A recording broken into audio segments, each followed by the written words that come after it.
Hello, boys and girls. Welcome to the Cool Kids Lunch Table Podcast with PJ and Mike. Now find yourself a seat at their table.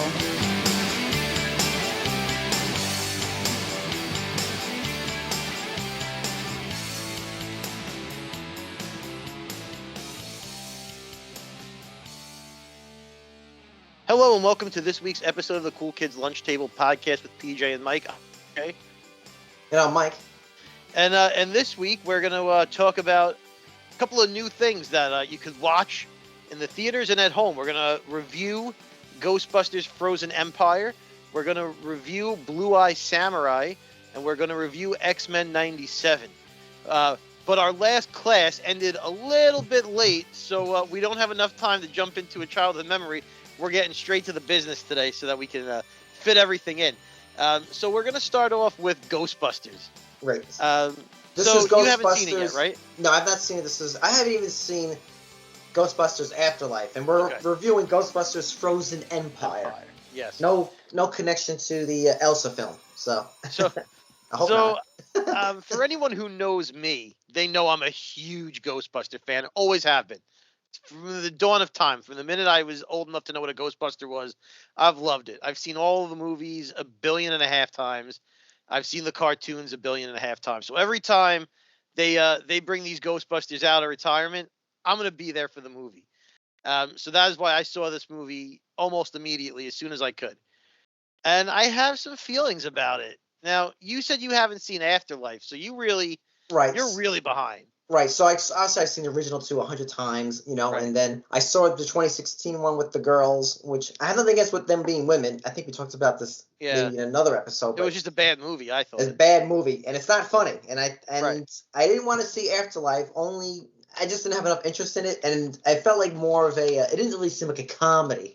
It seemed like more of like a kid, movie. I don't have a problem seeing a kids movie. I felt like for me, it's not like a Goonies where I can really grab onto. It's really seemed more like a, I'm trying to think of what to compare it to. It's not for me. It's not ain't for me. I'm not their audience. It's really for I went into that movie to Afterlife with a lot of reservations. I hate movies with kid actors. Yep. I can't stand it. My feelings on Stranger Things with the kid actors. And I was like, this is not going to be for me. And I wound up loving Afterlife in a big way. Like I saw that movie. I cried in the theater for Afterlife. Like I love that movie. So when that movie ended, they give you a little bit of hope for the Ghostbusters franchise. I'm not going to talk too much about Afterlife because it's over and done with for a couple of years. But that movie ended, and they set it up where there could be more. But it was also left in a way where if they didn't touch Ghostbusters again, I would have felt satisfied with the conclusion. Right. Obviously, Harold Ramis is gone, so we can't have Egon. That brought in a family of Egon. It showed his spirit. It really was a satisfying conclusion to what they started in 1984. And then they decided they were going to make another one. And then I said, uh-oh, did we need a Frozen Empire? Can we just leave well enough alone? And then the trailers came out. And we spoke about the trailer when it came out. We were like, first of all, this title is dumb as fuck. Awful. Frozen Empire is maybe one of the dumbest names for it sounds like a war movie or something. Like, this isn't Avengers. Like, this should be like Ghostbusters. How about just Ghostbusters 4? Like, how about anything? Ghost? And you know how in Ghostbusters 2, it was the no ghost logo, but he was holding up the 2 fingers? Why can't this one just be the no ghost before? Right? Why can't that be it? But Frozen Empire, we got past that. So, spoilers, I guess. I'm going to try not to give away too many plot points here because it is still fresh, but there are going to be spoilers. So, enter at your own risk, guys. The movie starts off, I was very confused at first. It starts off in a way that no other Ghostbuster movies really started off with a flashback to I think it was, I don't know, 1930, 20, I don't know. It was some they show the firehouse in the past and horses have to pull out the fire sled. Right, okay. You know what I mean? Yeah. So it's we're talking old timey stuff and it kind of sets up who your villain's going to be. And then it was very odd because that's not typically how you see a Ghostbusters movie start. And I'm like, well, this is an interesting take. I didn't hate it or anything like that. It was just not what I anticipated. And then flash forward, and we're in current times, and the family from Afterlife, Egon's family, his daughter, his grandkids, are now your Ghostbusters, right? They're in the car, they're Right. in the sea. And, you know, I didn't hate the movie. I'll start off with that. It's going to sound like I'm saying a lot of negative things. I did not hate this movie. Um, there just was a lot that they could have done better. So the plot of the movie is essentially the Ghostbusters are back in New York. It's Egon's family. They're busting ghosts the way that the Right. original Ghostbusters, but now it's a family business. It's no longer 4 scientists, well, 3 scientists and Winston. Right. You know, it's not that anymore. Now it's a family operation. They're busting ghosts. They, of course, destroy the city as per the norm for Ghostbusters, and it goes on from there. Like I said, I'm not going to spoil every single plot point of this because it is still new. But what they did in this movie was introduce, I'm not exaggerating when I tell you, 7 new characters. Oh no. So many new characters. And in addition to introducing 7 new characters, they have cameos from 4 or 5 others from the original movie. So you have like all of these people floating around. Like, it's no secret, he's in the trailer. Walter Peck is back. Wow. Right. Like he's back. Spoiler alert, there's a cameo from the librarian guy. You remember the guy that hires them when for the library ghost? Yeah. That guy is back. The library ghost, spoiler alert, she's back too. What? Yeah, there's so many cameos, and then they have to introduce so many new characters. There is no focus in this movie. There is not a linear plot that just follows through. There, you watch this movie and you can feel about 45 minutes left on the cutting room floor. Oof. Like, you can feel it. And you're like, why is this? Why is what's happening right now happening? Someone had to have explained somewhere why this scene is happening. Right. So I don't mean to cut you off, but here's the thing where I didn't get into like Afterlife and even want to see this. Like, I mean, watch that movie to catch up with this. So, you know, the original films are comedies. You know what I mean? That's the first thing. It is a comedy first. So I think what they did right with the original is the characters were funny, but the subject matter was taken seriously, right? Right. And the problem with the 2016 version was the characters were, I don't want to say they're too funny, but they're too cringy and off the wall. And then even the ghost section wasn't taken seriously. Right. And I think with Afterlife and this movie, they switched it. So the characters are taken very seriously. They're a family, you know, and the goofiness is with the ghosts. And I don't really think that works. Like, when you're telling me, no offense, BJ, when you're telling me that in Afterlife you start crying, does it sound like a Ghostbusters film? Ghostbusters, you should be crying from laughter, not from like seeing Egon's, I love the original Ghostbusters. I don't laugh out loud from the original Ghostbusters. What? I laugh out loud from that movie. I think there's a dry humor to it. But if you take away Bill Murray from that movie, that's not a comedy anymore. I don't know about that. I think there's a lot of physical comedy there, you know, and just the premise that, you know, they're putting their houses up, you know, to sustain the business. Yeah, you know, to say it's not a comedy, I think would be. I think if you take Bill Murray out of that movie, well, you have this straight. Well, you know, Ramis is the straight man, you know, and then he's the funny man, and then Aykroyd's the nitwit. Like, out of the Three Stooges, right? You have Moe, Larry, and Curly. Yeah, you know what I mean? I love Dan Aykroyd, and by the way, Dan Aykroyd deserves. I'm not going to say an Academy Award for this movie. That would be a stretch. But he deserves something. Maybe a People's Choice Award or something for Best Supporting Actor. They give him a lot to do. This movie is really it's almost like a thank you letter to Dan Aykroyd for creating the Ghostbusters. That's what Frozen Empire is. There's a lot of like love for Ray Stantz in this movie. And it deserves it, because I mean, it is his baby. He created it. Right. This movie treats him with the most respect that he deserves. I will say that. But yeah, I don't laugh out loud, roll on the floor laughter with Ghostbusters. Well, yeah, I mean, I wouldn't say, okay, it's not like a Dumb and Dumber, but like, I mean, you laugh out loud. I mean, yeah, I mean, it's a funny movie. I mean, these films, I feel like they're not really geared towards comedy. I'll say this, I'll let you go back, PJ. If I had a time machine, like, I feel like they were to reboot the Ghostbusters. It should, and they almost tried. They tried to do this with 2016. They totally missed the mark. But I could picture Paul Rudd for sure, Ben Stiller. You get I don't know if Kevin Hart was around then, but maybe like a Chris Tucker. You get your your characters, your and they become and you still have Aykroyd in it, and it becomes a franchise. Like I'm not doing mind blowing, right? These are fan fiction things where it becomes actually a franchise. He makes a joke about that in the film, and they have to do something. Maybe they have to fight another company, Ghostbusters company. Well, that was the plot of the comic books. Right, and that's what they did in the comics. Right, and now you have the family getting involved. It's just like turned into like I don't know. For me, it's just like it's hard to, like I said, it's not geared for me. You know what I mean? And even as a Ghostbusters fan, like the originals, I had all the toys, all that shit, the real Ghostbusters. I just feel like when you're telling me there's a million characters introduced, I'm just like, oh well, my. That was the problem with this. It started to make me Afterlife feel. Is great. I think Afterlife. I haven't seen it, so I can't judge. I think it's better than Ghostbusters 2. Afterlife is definitely the second best Ghostbusters movie. Nothing's gonna ever top the original, but Afterlife is probably better than Ghostbusters 2 by a country mile. And I love Ghostbusters 2. This one is definitely the weakest of the four. I'm not counting the 2016 one in this, right? Of the four that are in the Aykroyd verse, this is definitely the weakest by far. Again, they introduce all these characters, all these concepts that don't necessarily feel Ghostbustery. And it's funny. This one is funnier than Afterlife.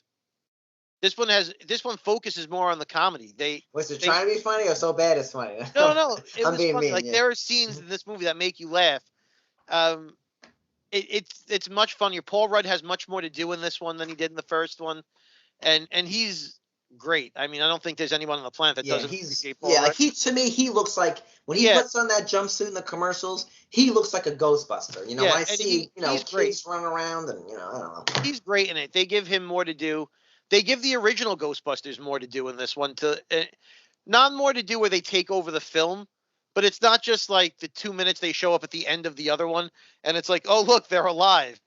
This is like they actually have a reason to be there. Bill Murray steals every scene that he's in the way he's supposed to as Venkman. It's just, for me, if you're gonna introduce all these characters, then you need a movie that can support having this many new people. You can't squeeze 12 characters into 2 hours. You can't do it. And you feel that in this movie. And you're like, Jesus, what's happening? There is one storyline, and I'm going to spoil the fuck out of this. One storyline. It's really all. It should be one storyline, not multiple. There's many storylines. I get it. That's why it sounds like it's a big clunk. Yeah, there's one.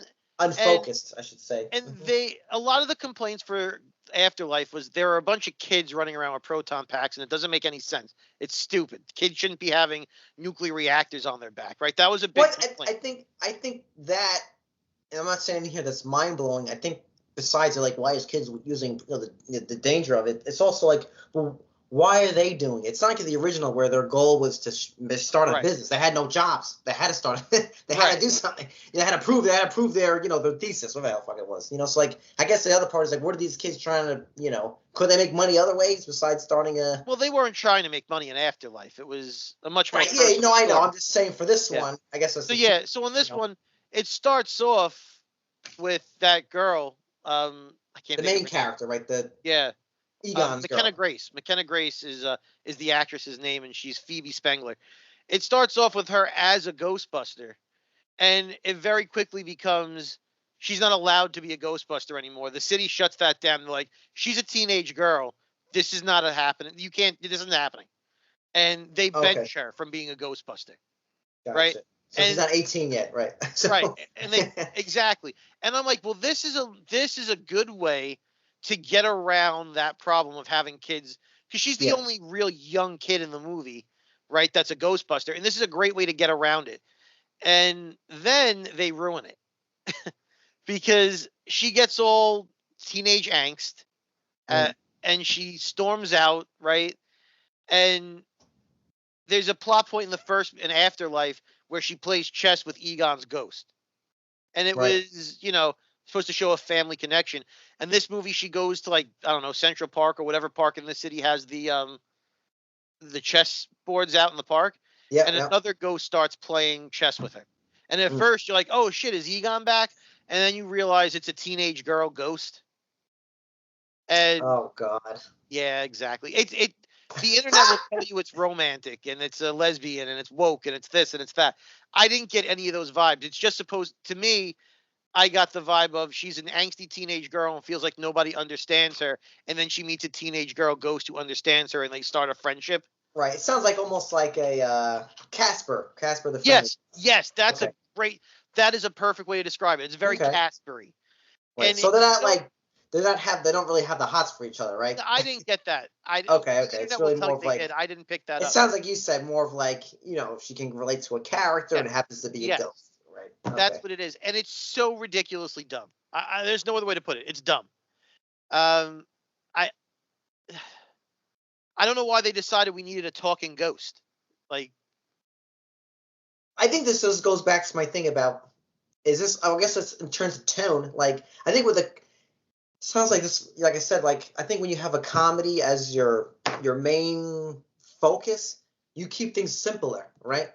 Yeah. When you start getting like family and this, then you start taking the characters more seriously. Then you have to add in this backstory. She's got to have her, her arc. It's just you could tell they cut so much of it comedies, out because they squeeze the storyline in, and you're like, well, this is dumb. I don't like this storyline. I immediately said that when I'm watching. Like, this is the dumbest thing. I don't like this. And then it just. There are bits and pieces where there should be more. If you're going to do this story, you have to have more to it. And then they don't have more to it. So it just, every time they reference it, it's like, oh, I forgot this was even a thing. Like, it's not, it doesn't carry through most of the movie. It's a scene here. And then it's a scene here with no connective tissue. It's just like they wanted a teenage girl ghost. That to me fell flat. And, the spoiler is the villain, the main ghost. It's Rick Moranis, right? That would be amazing. That would have been amazing. The Keymaster. Yeah. And you were saying that the original didn't have any funny guys besides Bill Murray, man. That's true. It did have Rick Moranis. This one is an ancient ghost that that has ice powers and whatever. In order for him to be released again, right. they need a human to do a thing. It has to be possess them or something like that. Was that? Like possess them? Like something kind of. Like they need a human. Thing? Yeah. They need a human to possess. He needs to possess a human and do a thing because as a ghost, he can't do it or whatever. It's fine. It's Ghostbusters. That's totally fine. Right. And they say in the movie it has to be Egon's granddaughter. It has to be Phoebe. And then they never explain why it has to be her. Oh, I hate that. Right. Mm-hmm. They just don't explain. It has to be her. And then it's her, and they never explain why. Like, there was no... Right, yeah. Like, why do you introduce this plot point and then not follow through with it? Right. It's annoying when they do things like that. And then, if the villain is ice, then the hero has to be fire. Right. Yeah. So, they introduce Kunail. I don't know how to pronounce his name, but he's in everything. Yeah. And his arc is he's like a fire master. His great-grandmother or whatever, was an ancient fire master and controlled fire and was able to contain the ice monster. And now it's up to him because he's the only one left of the bloodline. And they give him he has to learn how to use his power. So he's playing with like a lighter and he controls the fire. This isn't Ghostbusters. Ghostbusters is about science, not actually about ghosts. Yeah. They're scientists. The ghosts aren't like spooky ghosts. They're psychokinetic energy, and the energy is left over. And in this movie, it's like it's a little too magic-y for me, a little too fantasy for me, and not enough science. That was another big complaint I had. At the end of the day, I give the movie 6 out of 10. I would give it a 6 out of 10. It's better than average. It's not as good as Afterlife. Afterlife, I think, is the second best of the movies. I see a cat. Yeah, that's Rex. He wanted to get. For those who are watching on YouTube, you'll see him if you're listening. But 6 out of 10. Rex, move over there, buddy. Beep, beep, beep. Over there. Yeah, it's a 6 out of. It's not a bad movie. It's certainly watchable. It's funny. There are lines that really work. It's just not as good as the other ones, and you feel it throughout the movie. Dan Aykroyd, like I said, it treats him with the utmost respect. I really love what they did with Ray. I really, really love that. The few scenes Peter Venkman is in are perfect. There could have been a few more, I think, with Venkman. But he's very funny. He's himself. Winston is great. They introduce a concept in this movie where if this is not the next phase of Ghostbusters, then fuck it all, because it's amazing. They have the firehouse. We all love the firehouse. Right. But there's also a new lab, a paranormal investigation lab, and they create new technology for ghostbusting, and new proton packs, new traps. They're studying the ghosts there so they can understand them. All this other stuff.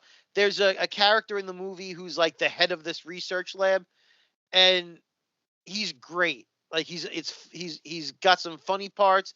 He does a great job in it. If they were to make like a Netflix series, like 8 to 10 episode season about the paranormal lab, dude, I'm telling you, it would make all the money. The lab itself looked cool. It's exactly what you were saying before. Well, they should franchise out. There should be expanding the business. That's what they do in this movie. They expand the business with this lab.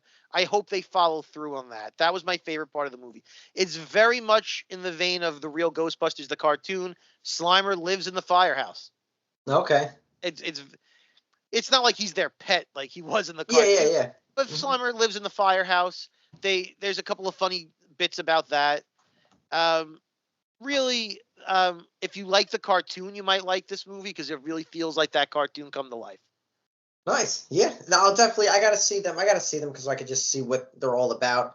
I think you'll like Afterlife. Do you like Stranger Things? Are you a Stranger Things fan? Yeah. I think you'll like Afterlife. I think you'll appreciate it. This one, you really gotta try to like it. You know what I mean? Right. Yeah. I should have to try to like something, but I understand. But PJ, that's a good segue, because this is the next thing I want to talk about is something I didn't have to try to like. I just liked it as is. So for folks who are listening, I want to talk about Blue Eye Samurai. It's a 8-episode series. They're already been approved for a second season, but that's okay. You'll still enjoy it. And I know I talked about this for those maybe our constant listeners or regular listeners. I gave this a golden launch box. I thought it was like one of the best series of the year of 2023. Yep. Mm-hmm. And I feel like it just needs more time, more praise, and to kind of sandwich it between two franchises, and everyone's talking about, we need new, fresh ideas. And this is a new, fresh idea that definitely pays homage and inspirations to other things, but definitely worth checking out. So let me just give you the premise. So this takes place in 17th century Japan. So yeah, the main character is half white, half Japanese. Her name is Mizu, and she seeks revenge against 4 men who she believes one of them is her father. So basically what happens is this time period in Japan that had like isolation. Now, anyone coming in, right? So if you're, biracial, you're shunned, you get killed basically. So this woman, or our main character, is, so not only does she want revenge on these men who got her mom pregnant, she also has to hide her being a female. She can't be running around. I mean, she has 2 strikes against her. She's biracial and she's a woman in this time period. So that's part of it. Is one main storyline is her. So that has like Mulan vibes. Yep, exactly. So this is basically Mulan meets Kill Bill meets Crouching Tiger, Hidden Dragon. And the second storyline that's really good is with Princess Akima. Basically, it's this girl. She's falling in love with a regular man, like a soldier, but her father wants to basically, get an arranged marriage with another, emperor guy, so that's kind of the main premises. So you have these kind of 2 parallel storylines happening, and they intertwine, they help each other. This isn't a major story, a spoiler or anything, but all I can say is I cannot recommend this enough. If you're really into, this is it was created actually, because this is important too. So it was created by Amber Noizumi. I don't really know. I couldn't find any credits on her. Granted, I didn't really do super research on her, but her husband, Mike Green, he co-written Logan, Alien, Covenant, which I'll get into, Blade Runner 2049, which I loved, and Murder on the Orient Express, which he made an adaptation for. So 2 of those movies, I'm assuming if I had to bet money, probably had a lot of studio interference, Alien Covenant and Murder on the Orient Express. For something like Logan, you're probably seeing a big comic book movie, but they probably said it's Hugh Jackman's last film. At the time we knew it was his last film. Right. They probably just said, all right, we're not going to really bother you too much. You know it's going to make a lot of money. And then Blade Runner, they didn't give a shit about. And that movie's awesome. So it didn't really make as much money as it should have. And now it's like basically kind of like the original Blade Runner cult. But anyway, this is a really well-written show. Like once you watch one episode, you want to watch the next one and binge the rest. You know, and the things I think are really some of the pros about it is they do the strong female character right. It doesn't feel forced. It's not like a Rey Skywalker or, oh man, all these other films where it's like girl power, like, oh, you're putting me down because I'm a woman. Nothing like that. I mean, yes, is there some political overtones? Sure, but it doesn't seem like preachy. It's kind of just as is. Like, yeah, this time period in Japan, yeah, women are not going to have the same status as men, right? Yeah, you're falling in love with some dude, too bad. You got to marry this guy. That's kind of how it was. I mean, some of that's still today. You still have arranged marriages. So it's kind of very realistic. And I think that's what gives the show so much validity because it does feel real. You know, it's accepting reality for what it is. You know, like things happen, right? You want to find out about your past. You're unhappy with yourself. And her character, I know people are like, I want flawed characters, which I get. I don't think we were talking about that, 20 plus years ago. But with the advent of the sophistication of the internet and everyone's a critic and writer now. But the main character, Mizu, is a flawed character. So we're going to like her. She is growing. But like I said, never gets preachy or anything. And I put in here, a really great show or movie is when you're rooting for the character and you hate the villains. And this has all that, just to talk about the action. I feel like you get so immersed in this film, you forget you're even watching animation. Animation is beautiful. I think there's some CG in it to give it like that 3D kind of feel, but it's beautifully animated. But the action, I wrote down it's kind of like Crouching Tiger, Hidden Dragon meets The Matrix, meets Gladiator, meets like Jet Li films like Hero and those kind. Jackie Chan in terms of like, not really, some of it's comedic, but like you can kind of tell she's like jumping from one thing or some of the other characters. Bruce Lee, like you get to hear Enter the Dragon type vibes, Game of Death for sure, and just the choreography. So like I feel like I think they have. I saw some behind the scenes stuff. They actually had people like fight each other, like choreographed it, and then they looked at it and then they actually animated it. So it feels legitly real. So you can actually see this stuff happening in a John Wick film, a Jackie Chan film. And like I said, it being animated feels very real. So you're not going to get like a Dragon Ball Z where it's like, right. Or even like, I just put like Batman animated series or a Spider-Man animated series. Well, those are very story heavy. So you're not going to have time to even have a big action sequence, but those had action moments, but this is where it's very much flushed out. So it's not like, quick cuts or anything like that. It's very, very cinematic.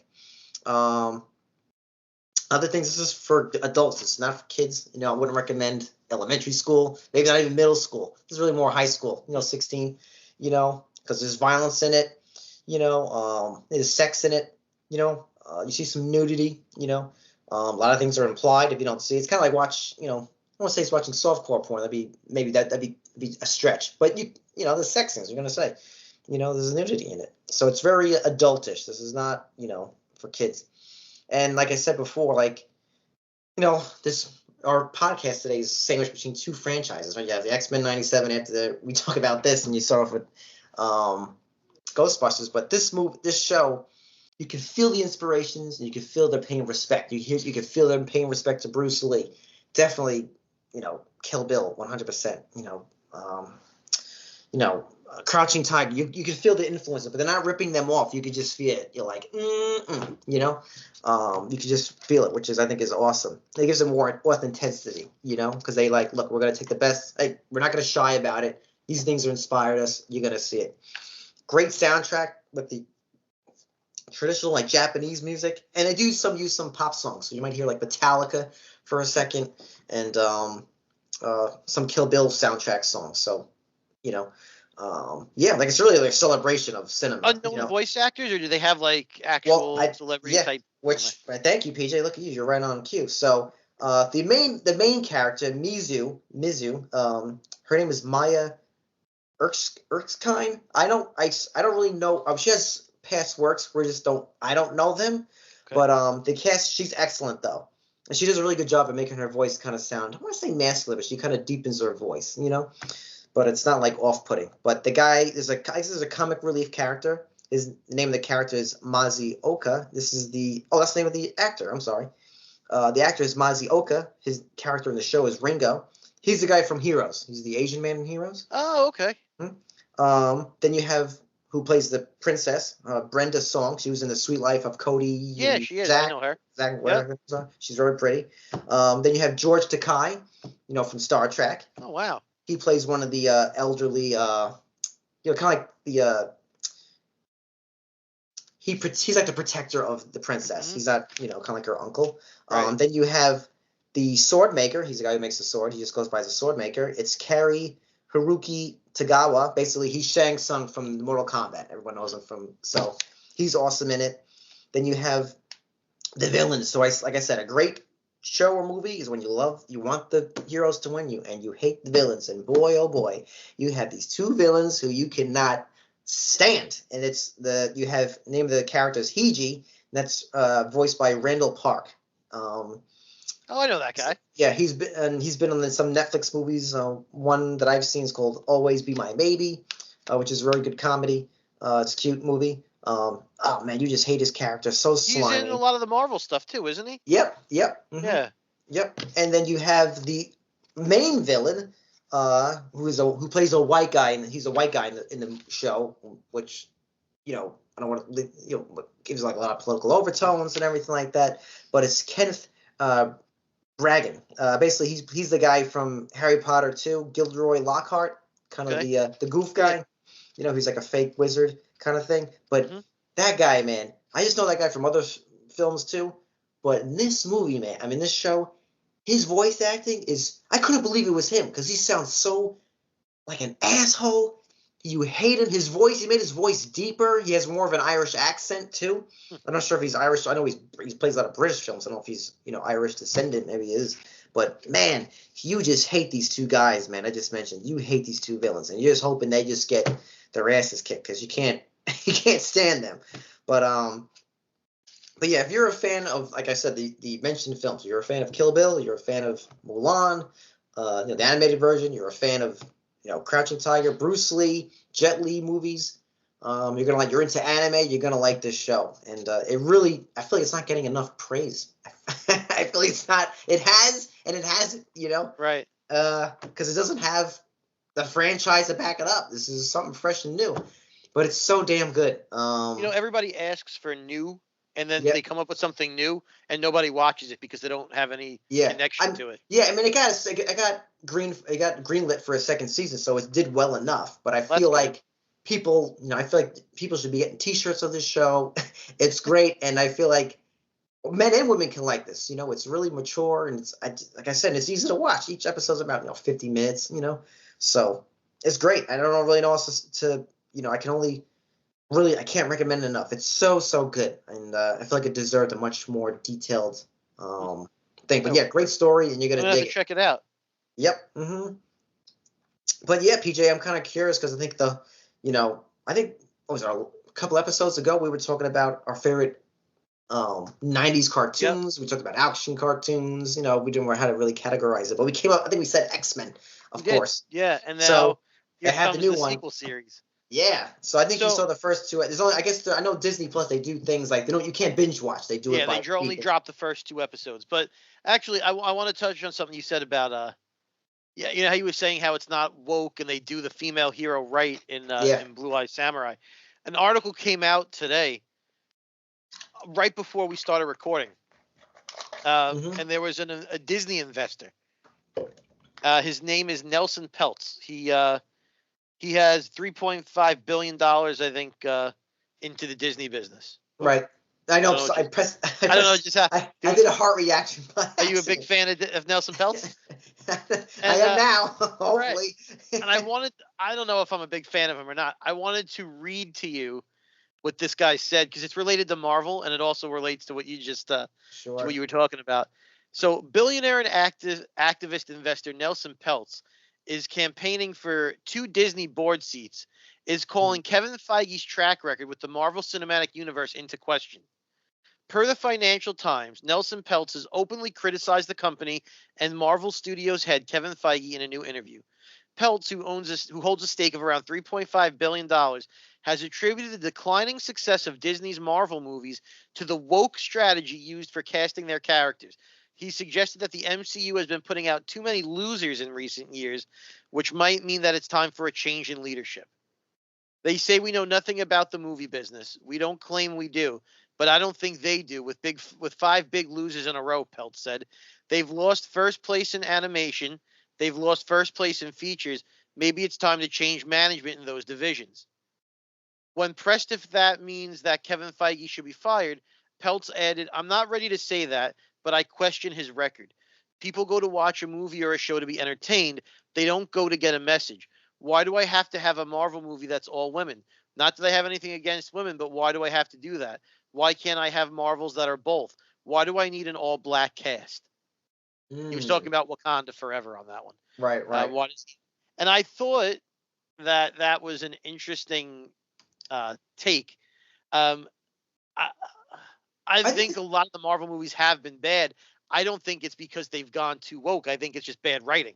Right. I was just saying about exactly, and I think that's one. Maybe I should have made that more clear, or whatever I was saying about the Blue Eye Samurai. It's not because I'm not against women, definitely not. Right. But it's those all those things that I guess Nelson Peltz was saying. I think, and you said it best, BJ. It's like they're not written well, and when something's not written well, it seems forced. It seems very on the nose. It just seems like cringy, and unfortunately, they've been doing these bad writings with these female characters, so unfortunately, they're getting the brunt of it. Brie Larson and that Mulan movie, the one that took place in real live action one. That movie was awful. Oh my God! I saw, what was it? I think I told this about before. Alonia Monks. It was like the female version of. So that was terrible. Man, but that's the thing. It's like if something's well written, it doesn't matter who it is. We talked about this too, about great female characters. Lilu from The Fifth Element. I love her. I wish I was her. Sigourney Weaver from Alien. I mean, Sarah Connor. Terminator. I mean, those are well written characters, right? When you have characters. One of the most successful TV franchises of all time is Buffy the Vampire Slayer. Yes, exactly. Right? So it has nothing to do, I don't think, with a woke cast or anything like that. But this guy is saying that Kevin Feige should be fired because he's too woke, and that's why the movies are bad. And he calls into question why it's an all-black cast in Wakanda Forever. Well, it takes place in Africa. I don't know what to tell you. Yeah, that's just dumb. I think a lot of these movies they're not well written, and they're not taking their time making them. I understand there's the budget and all this kind of stuff, but I want to tell them, you have all the time in the world technically to put out a film. You're not going to lose money. You're going to make money no matter what. At least break even. What do you take? What's the difference between taking an extra 2 months to make instead of filming it in 6, you're filming it 8. Right? Wouldn't it be worth it? I think we talked about this with the Star Wars film, the sequels especially. Right. Even the prequels too. But if they would have taken the time to actually write that's all you had to do instead of rushing it out there. They couldn't. Man. So I thought that was just an interesting thing to come out today, and I only read that minutes before we started recording. So I was like, oh wow, that's an interesting take. And we were talking a little bit about Marvel, and then you were talking about a movie with a female hero. So I thought I'd bring that up. I don't think it has anything to do with woke culture. I think the writing is just horrendous. But that brings us to X-Men 97, where the writing is not horrendous. There's only 2 episodes. I don't know if you remember how the original cartoon ended. From what I remember, this is just right now. I didn't do any research prior to this. I think Professor X died, right? Or he's going to go to another dimension. Or I thought he was going to the Shire Empire, but I thought he got hurt or injured or something, and they were trying to heal him. But I guess they're just going. That's what I remember also. But I think they're just going with him being dead, at least in the first. And basically it kicks off with, well, if Professor X is gone, then who leads the X-Men? Cyclops. Right. And it starts off.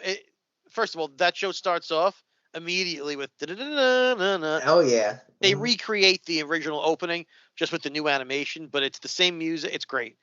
And then you have your X-Men, and it's good. The animation is fine. People keep complaining that Rogue doesn't have an ass anymore. And I know that. I laughed out out though. I couldn't help but laugh because someone did I saw like a reel where someone's like, her ass Lily looks great when she fights Apocalypse, because most of the other scenes throughout the show, she's just drawn regularly.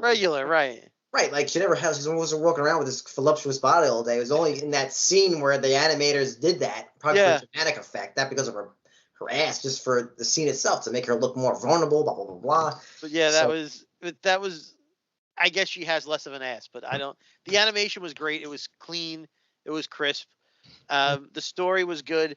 The ending to the first episode, spoiler alert, is Magneto comes back, and it turns out Professor X left everything to Magneto. Whoa. So now Magneto is the leader of the X-Men. So that's an interesting concept, right? So don't forget, they were always friends. Yes. So. Yeah. Here's my first question. Tone, because I think the original series was like, even though it was like Batman the Animated Series, where like same kind of tone. Forget about like because like the original OG was like, it was obviously like playful, dully at times, but it was pretty played straight, So same thing, same great. Tone. The tone, same sort of tone where kids can understand it. It's not where a kid can't watch this, but the tone is the same. There's darker moments like the original cartoon had. Yeah, no, they matched it really well. The voice acting, for the most part, is really good. When Wolverine and Gambit talk, it sounds like Wolverine and Gambit. Rogue, it's the same actress doing Rogue's voice. Sounds terrible. I just don't know. But you know what? It's how many years later now? It's like 30 years later, more than that. Yeah. I mean, what are you going to do? Sometimes voices just change. Right, so if she's 30 years old, let's say she was 30 when she made that cartoon. She's 60 now. Her voice is going to not have that kind of raspy. It might work if her character, her character Rogue was 30 years older. Right. It might work. It's not going to work, like that, Yeah, it's not going to match the image. She's fine. It's not that she's acting badly. Her voice just isn't the same. So it's right. It takes you out of the moment, especially if you've just been like rewatching some of the older ones to catch up, and then this continues right from there. And you're like, whoa, that doesn't sound right anymore. Mm-hmm. What about, is the rest of the cast back? Like Wolverine, of course. Yeah. They got as many people back from the original cast as they could. There are a few people they changed out. I believe it's the original Wolverine from the cartoon because it sounds just like him. That's perfect. I'm pretty sure it's the same guy. Mm-hmm. There's a scene of Gambit, and he's just like hanging out in the kitchen. It's the same guy who did Gambit doing Gambit? I believe it is. I think it is. Damn. Because those voices are so distinct. Like that's what I mean. It sounds just like him. If it's not that guy, they got a great sound alike. Right. But there's this scene of him in the kitchen, and he's wearing a crop top. And everyone's like shitting on this on the internet that he's wearing that outfit. And it's like, dude, this is in the 90s. That's what dudes wore that for whatever reason. Yeah. They did. And it feels like it takes place in the 90s. Like they didn't modernize it so it looks like it's taking place now. It's the same setting. Right. That's good. So the technology would be the same, and exactly. The storytelling is told in the same way, the same tone. The animation is cleaner and updated. It's not the same. Which if they didn't, they'd be crazy if they didn't update the animation. Yeah. And let's be honest, same designs. Yeah. I mean, let's be honest. The animation of the original series wasn't the best. Yeah, it was like kind of like an upgrade of, like G.I. Joe and all that kind of stuff. But no, great animation. I thought the storytelling is good. Some of the voices are a little off. Most of them are really good. The storyline that they've set up in the first 2 episodes, I'm interested to see where it's going to go. I hope that this is successful because I really want them to do like a Spider-Man 98. Oh yeah. Wouldn't that be great? Oh yeah. I think we talked about our favorite cartoons. This, I love that show, and I love X-Men. So I mean, they can do it right, man. Absolutely. I think you'll like this X-Men if you watch it. I think you'll I don't have Disney Plus, but it's definitely something I would definitely, they put eventually. I'm sure they put on some kind of DVD, or if I get Disney Plus just for a short bit.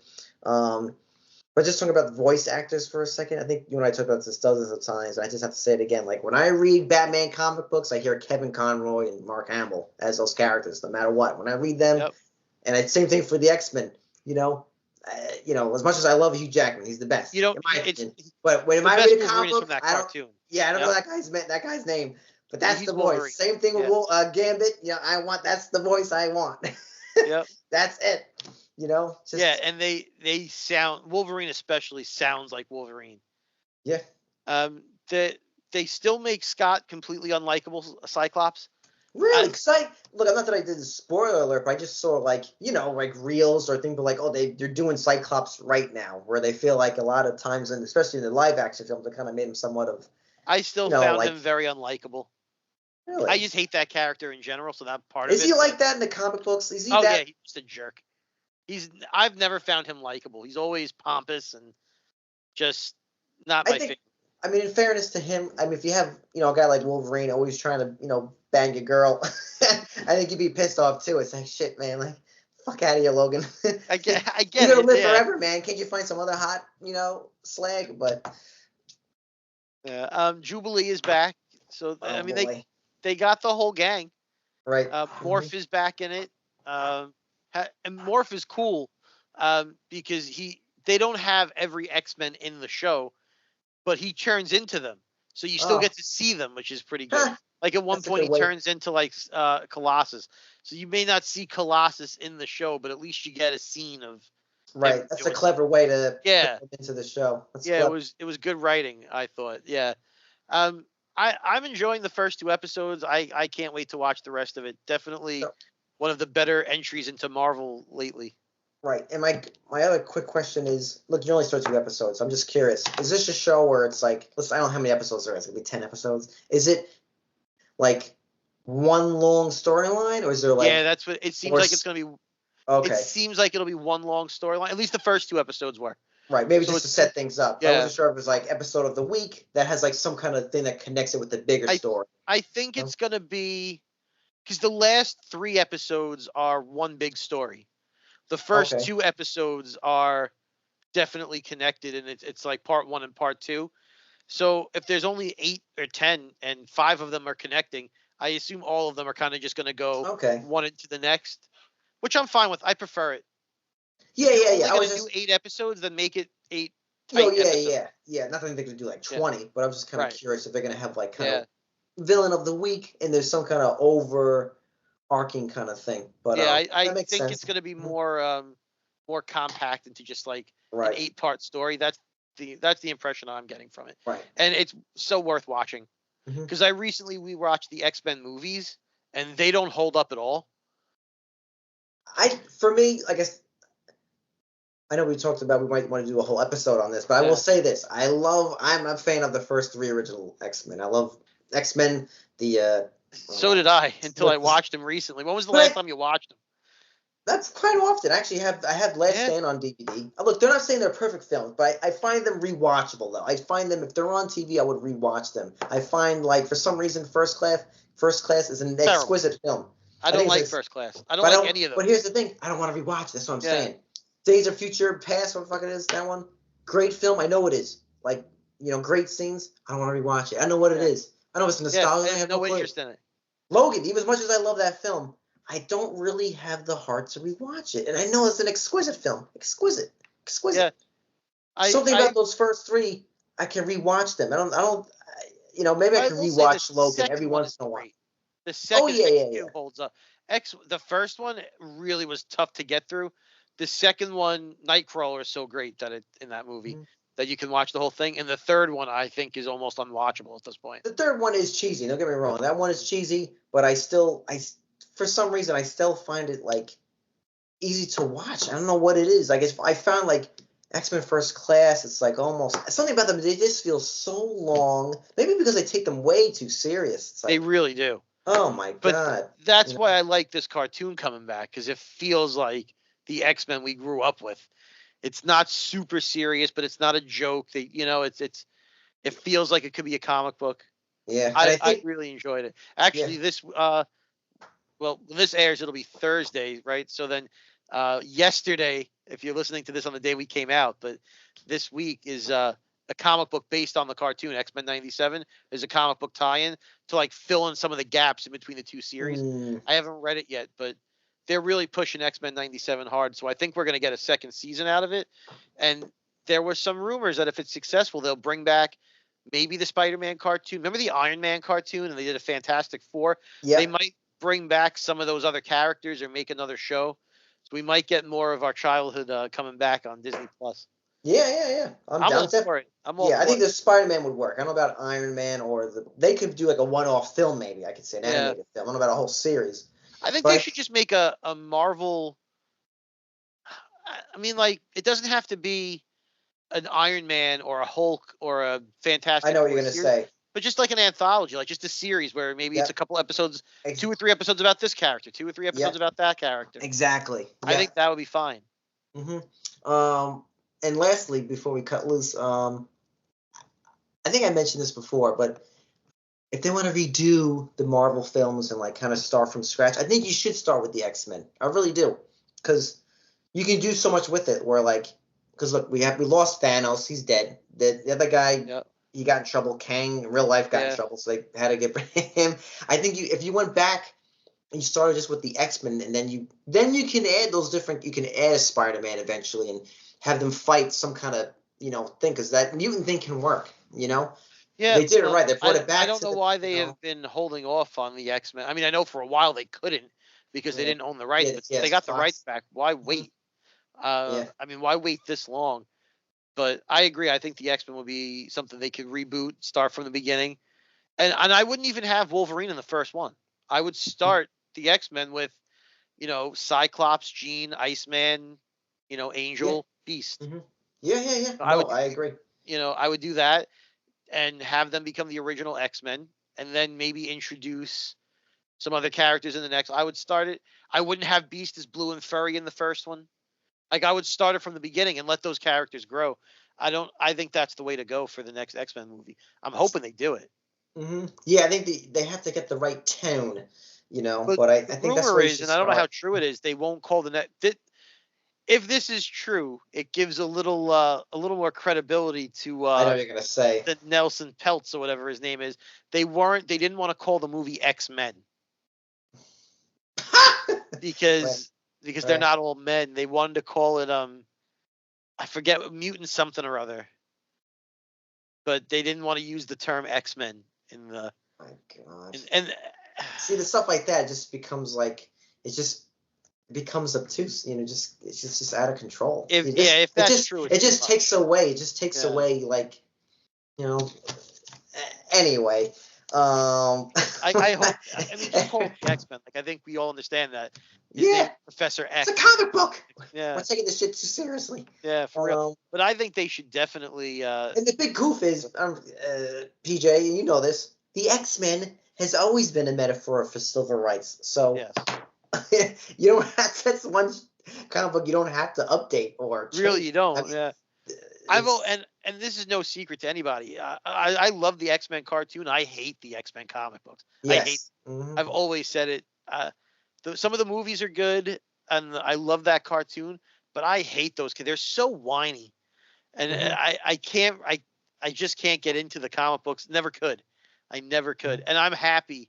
I'm not happy. I want every comic book in my shop to sell out, but X-Men routinely does not sell out. So I think maybe people are coming around to the fact that X-Men are whiny and they need to be better written. Valid. Valid. I'm sure. I don't know. I'm assuming that maybe the characters of the X-Men do better than the X-Men itself. Yes. Like a Wolverine or like a Wolverine Gambit, book. Yes. Some of the character books sell out, but the actual X titles, they're too preachy now, I find. And they've been that way for a very long time. And sometimes you just want your superhero to punch a bad guy. Yeah. Hey, keep it simple, stupid. Yeah. But the cartoon is great. Definitely watch it. I would give that the first 2 episodes a solid 8 out of 10 for the first 2 episodes, and I would give Ghostbusters a solid 6 out of 10. So, and it seems like you're giving Blue Eye Samurai a high rating today. Yeah, I would give it honestly like an 8.59, really. So there's a lot of good content out this week for people to go watch and consume. Yep.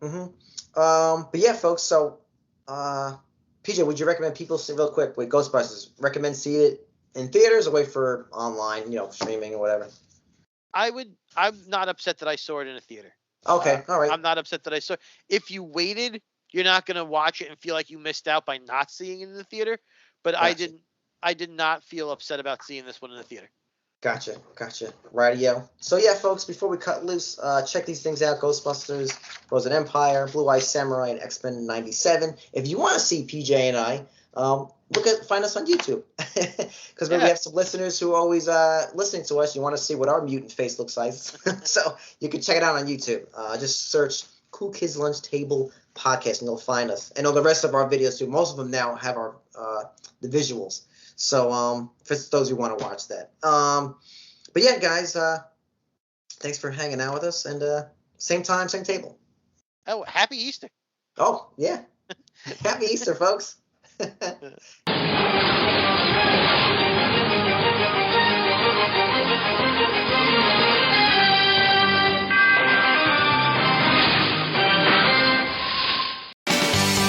Boys and girls, lunchtime is over.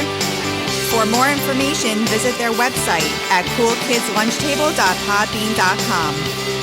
Follow the boys on all social media platforms. Just search Cool Kids Lunch Table Podcast. Now get to class before you get detention.